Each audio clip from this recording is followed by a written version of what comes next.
ये वीडियो देखें फिर बात करते हैं। 50,000 का इंतजाम मिनटों में कर लिया। क्या बात है। वैसे तुम्हारी फैमिली ने ना काफी ऊंचा हाथ मारा है तुम्हारी उस अमीर लड़के से शादी करवा कर। बकवास बंद करो अपनी। आज के बाद मुझे कॉल मत करना। मैं तुमसे किसी किस्म का राब्ता नहीं रखना चाहती। अरे तुम तो अभी से घबरा गई। ये तो सिर्फ शुरुआत है। अभी तो सिर्फ मैंने अपनी पॉकेट मनी ली है। तुम ऐसा करो मुझे 30 लाख रुपए दे दो, मैं तुम्हें तंग करना छोड़ दूंगा। दिमाग खराब है तुम्हारा। मैं भला 30 लाख कहां से लाके दूंगी तुम्हें? क्योंकि हमारा यूनिवर्सिटी में अफेयर रहा था। अगर तुम चाहती हो कि ये सब तुम्हारे शौहर को पता ना चले तो मेरी जुबान बंदी की कीमत 30 लाख है, वो मुझे दे दो, मैं खामोश हो जाऊंगा। मुझे अफसोस हो रहा है कि मैंने कभी तुम्हें पसंद भी किया था और खुशी इस बात की कि मेरे घर वालों ने तुम्हारा रिश्ता ठुकरा दिया। शायद उन्हें तुम्हारी असलियत समझ आ गई थी। अपनी डायलॉग बाजी बंद करो। जैसे कहा है वैसे करो, वरना हमारी ऐसी पिक्स मौजूद है मेरे पास जो तुम्हारे शौहर को बिल्कुल पसंद नहीं आएंगी अगर मैंने उसे दिखा दी तो। कौन सी फिक्स? हम तो कभी अकेले में मिले भी नहीं थे। हम सिर्फ एक दूसरे को पसंद करते थे, इसके अलावा कुछ नहीं था। हाँ बिल्कुल तुम सच कह रही हो, ऐसे ही है। लेकिन ये बात सिर्फ हम दोनों जानते हैं, तुम्हारा शौहर नहीं। और आजकल तो वैसे भी एआई का दौर है, बाकी तुम खुद समझदार हो। आप इस वक्त जल्दी आ गए क्या आज? मैं जल्दी नहीं बल्कि आप लेट आ रही हैं। लगता है आज पूरा शॉपिंग मॉल खरीदने का इरादा था। तो खैर वो शॉपिंग बैग्स किधर हैं? Shopping bags? वो शॉपिंग करते करते टाइम का पता ही नहीं चला। उधर से मैं अम्मी के घर चली गई तो सारे कपड़े उधर ही हैं। टेलर की शॉप उसी साइड पे ना, तो इसलिए। अच्छा 50,000 रुपए के कपड़े? फिर तो मैं जरूर देखना चाहूंगा। नई साथ घर की चीजें भी खरीदी थी। आपको बुरा लगा मेरे इतने पैसे खर्च करना? नहीं बुझे क्यों बुरा लगेगा, मैं तो बस वैसे ही मजाक कर रहा था। खैर अब आप बाहर से आई हैं तो यकीनन घर में खाना नहीं बना होगा। क्यों ना साथ में किसी रेस्टोरेंट चल के लंच करते हैं, क्या ख्याल है? अच्छा ख्याल है, चलें अभी चलते हैं।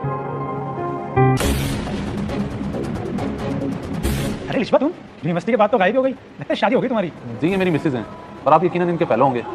और आप हमारी शादी पे तो आए नहीं ना, कभी इन्होंने आपका जिक्र किया। मैं जान सकता हूँ आप कौन है? जी मेरा नाम उमर है और हम दोनों यूनिवर्सिटी में फेलो थे।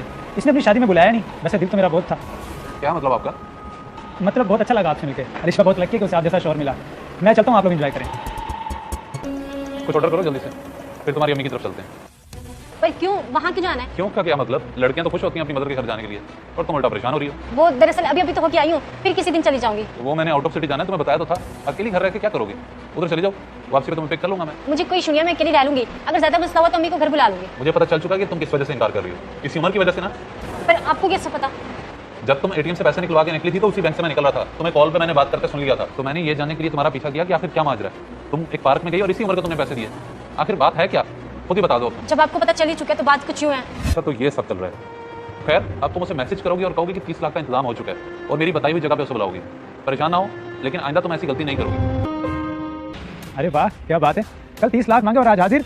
आखिर तुम्हारा शौहर करता क्या है? कहीं मेरी तरह लड़के को ब्लैकमेल तो नहीं करता? अरे पैसों वाला बैग तो तुम लाई नहीं हो। कहाँ है मेरे पैसे? तुम्हारे पैसे मेरे पास हैं। इंस्पेक्टर साहब पकड़ने से। तुम्हें मैं छोड़ूंगा नहीं अलिशबा। पूरे शहर में बदनाम कर दूंगा मैं तुम्हें। देखना मैं तुम्हारे साथ क्या करता हूँ। छोड़ो मुझे। इंस्पेक्टर साहब इससे पहले कि मैं इसके साथ कुछ कर दूं, आप इसे ले जाए मेरी नजरों के सामने से। मुझे समझ नहीं आ रहा, आपसे सॉरी कहोगे या थैंक यू? अलिशा मुझे तुम्हारे थैंक यू या सॉरी की जरूरत नहीं है। अच्छा इंसान वही होता है जो अपने माजी को भूल जाए और दोबारा ऐसी गलती ना करे।